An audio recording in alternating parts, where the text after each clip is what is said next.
ई कहानी हजारों वर्ष पुराना हवे। प्राचीन भारत में हिरण्यकश्यप नाम के एगो दुष्ट राजा रहे। राजा का कहल जाओ राक्षस के तरह देखे वाला हिरण्यकश्यप अपना प्रजा पर बहुते अत्याचार करत रहे, ओकरा से बेवजह वसूली करत रहे। एकरा बाद से वो क्रूर के साथ साथ बहुत बलदान भी रहे, जेकरा वजह से लोग ओकरा से खूब डरत रहे। हिरण्यकश्यप के एगो भाई भी रहे जेकर नाम हिरण्यकशिपु रहे। लोग के बता दी कि हिरण्यकशिपु और ओकर भाई दोनों खूब निर्दयी रहे लोग।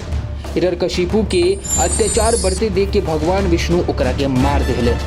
अपने भाई के मौत के जब पता चलल त हिरण्यकश्यप बहुत ही गुस्सा में आ गई, तिलमिला उठल और बाद में भगवान विष्णु से बदला लेवे के बारे में ठान लेलस। एक बाद हिरण्यकश्यप अपना आप के शक्तिशाली बनावे खतरा ब्रह्मा जी के तपस्या करे लगल। हिरण्यकश्यप कठिन तपस्या कैलस, जेकरा वजह से ब्रह्मा जी प्रसन्न हो गईनी और ओकरा सामने प्रकट हो गईनी।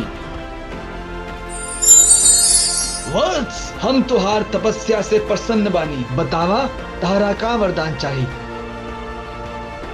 हे ब्रह्मदेव, मुझे ऐसा वरदान चाहिए कि जेकरा वजह से हमरा के केहू मार ना सको। हमरा के ना केहू जल पे मार सको, ना थल पे मार सको, ना देव मार सकस, ना ही दैत्य मार सकस, ना ही मनुष्य मार सके, ना ही जानवर मार सके, ना ही दिन में हमार मृत्यु हो, ना ही रात में हो को, ना ही घर में हो, ना ही घर से बाहर हो को, ना ही अस्त्र से हो, ना ही शस्त्र से हो, ना ही आकाश में हो, ना ही पाताल में हो को। कभी भी केहू भी हमरा के मार ना सको, हम अमर हो जाई। तथास्तु, ऐसन ही होई। हिरण्यकश्यप के वरदान देखकर ब्रह्मा जी अंतर्ध्यान में चली गईनी। ब्रह्मा जी के वरदान पाकर हिरण्यकश्यप को लागल कि ओकरा जैसन बलवान तो धरती में केहू नहीं खे, ओकरा के मारे वाला केहू नहीं खे। यही से वो अहंकारी हो गई और जो ओकर जुल्म रहे वो और ज्यादा बढ़ गई। वो ऐश और आराम के जिंदगी जिए लागल और लोगों के परेशान करे लागल। हिरण्यकश्यप खुद के भगवान समझे लागल, जेकरा वजह से लोग ओकर पूजा करे लागल। ओकरा राज्य में जो भी ओकर पूजा ना करत रहे, ओकरा के मौत के घाट उतार दिहल जात रहे। लोग ओकरा से थर थर कांपत रहे, ओकर जन भय रहे वो दिन प्रतिदिन बढ़ते चल गई।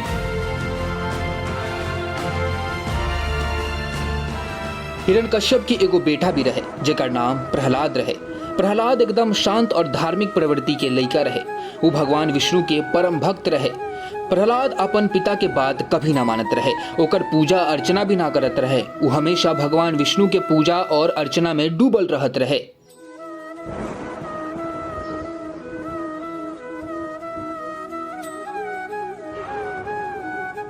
जब ये बात हिरण्यकश्यप के पता लगल तो प्रहलाद पर ऐसन भड़कल कि अपना बेटा के मार डाले के ऐलान कर दिलस। एकरा खातिर वो एगो प्लान बनेलस और प्लान में अपन बहिन के शामिल कैलस। तारा प्रहलाद के मारे के बा, प्रहलाद के मारे खतरा तू हमरा के कोनो रास्ता बतावा। भैया, हमरा पास एक ऐसन ओढ़नी बा जेके ओढ़ कर अगर हम आग में बैठेम तो हम ना जल सकीला, अर्थात हम अग्नि के चिता पर उ ओढ़नी ओढ़ कर बैठ जाएम। आप प्रहलाद के हमरा गोद में बैठा दीहा, ऐसे हम बच जान और प्रहलाद मारल जाई। बहुत भगवान विष्णु के भक्त बनेला। अब देखा तानी ओकरा के बचावे खतरा की आगे आवेला। होलिका के वरदान रहे कि वो आग में जल के नहीं मर सकत। योजना के मुताबिक होलिका अपना भतीजा के यानी प्रहलाद के अपना गोदी में लेके जल्दी चिता में बैठ गई ताकि प्रहलाद के जल के मौत हो जाए और होलिका जिंदा बच जाए। लेकिन ऐसा ना हो सकत। प्रहलाद आग में बैठने के बाद भी भगवान विष्णु के नाम जपत रहलन, जिस वजह से विष्णु जी के आशीर्वाद से प्रहलाद की जान बच गई। उल्टा होलिका के जल के मौत हो गई। बुराई पर अच्छाई के जीत भइल और होलिका मारी गईली, जेकरा वजह से प्रहलाद जिंदा बचकर जीत गईलन। बच्चा लोग, तब से लेकर हर साल के फाल्गुन मास के पूर्णिमा के दिन होलिका दहन के रूप में मनाई जाला, जिसे हम छोटी होली के नाम से भी मनाएली लोग। होलिका के मौत के बाद हिरण्यकश्यप बर्दाश्त ना कर सकलन। आपके बता दी कि अपना ही बेटा के मारे खतरा जोन हिरण्यकश्यप बारन तिलमिला उठलन, अपन ही बेटा उनका के चुभे लगलन। प्रतिशोध की आग में वो इस कदर जल उठलन कि एक दिन हिरण्यकश्यप प्रहलाद से पूछलन कि कहाँ बारन तुम्हार भगवान, कहाँ बारन जे हमार अत्याचार से इ लोग के नइखन बचा पावत। वे हर जगह विराजमान बारे। का तहर भगवान इ पिलर में भी बारन? हाँ, वो यहाँ भी बारे। गुस्से में लाल हिरण्यकश्यप पिलर पे एगो गदा मरलन, जेकरा बाद से पिलर टूट के गिर गई। तभी उ पिलर में से भगवान विष्णु नरसिंहा अवतार में अवतरित हो गईलन।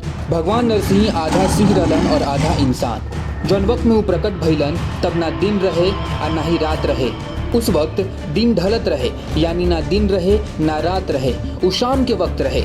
एकरा से पहले वो कुछ कर पाई, भगवान नरसिंह ओकरा के महल के चौखट पर लेकर बैठ गईलन, अपना पैरों पे ओकरा के लेटा देलन और लेटा के नाखून से हिरण्यकश्यप के जौन पेट रहे ओकरा के चीर देलन। यानी वरदान के मुताबिक हिरण्यकश्यप के वध ना धरती पे भइल, ना ही आकाश पे भइल, ना ही पाताल में भइल, ना ही अस्त्र से मरल, ना ही शस्त्र से मरल, ना ही घर के भीतर मरल, ना ही घर के बाहर मरल।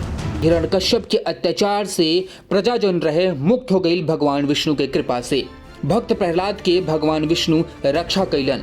होली के जौन त्योहार रहे होलिका दहन और भक्त प्रहलाद से ही जानल जाला। रो के बता दी कि जौन दिन होलिका प्रहलाद के अपना गोद में बिठा के जला के मारे की कोशिश कैले रहे, ओ दिन जे दिन होलिका के मौत भई रहे, ओ दिन फाल्गुन मास के पूर्णिमा के दिन कहल जाला। एकरा के साथ साथ रो की भी बता दी कि तब से लेकर आज तक साल फाल्गुन मास की पूर्णिमा को होलिका दहन मनाई जाला और बुराई पे अच्छाई के जीत को दिखाई जाला। एकरा के साथ साथ होलिका दहन के बाद अगला दिन लोग रंग और गुलाल लगाकर होली खेलेला।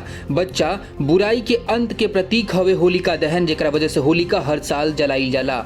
और अगला दिन लोग आपसी दुश्मनी भुलाकर एक दूसरे के रंग गुलाल लगावेला और स्वादिष्ट पकवान और खाना और भोजन खाएला। बच्चा लोग सदियों से त्योहार एहिंगा मनाइल जाला। आप लोग भी होली मनाई और सबके होली के बहुत बहुत शुभकामनाएं।